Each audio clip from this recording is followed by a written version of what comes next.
आज तुझा सगळा संभ्रम दूर करतो बघ. फक्त प्रामाणिकपणे लक्ष देऊ नये. मला सांग, आंब्याच्या झाडाचे बीज रोवून सफरचंदाचे झाड उगवलेलं तू ऐकलंयस का कधी? नाही ना.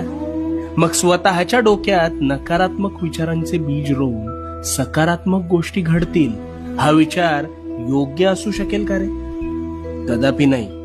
पण हेच घडतंय तुझ्या बाबतीत.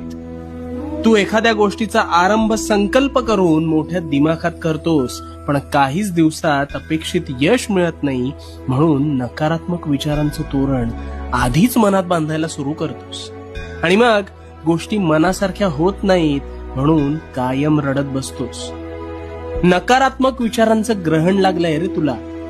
तुझ्या विचारांच्या संभ्रमात तुझ्यावर नकारात्मक विचार हळूहळू तुझ्या नकळत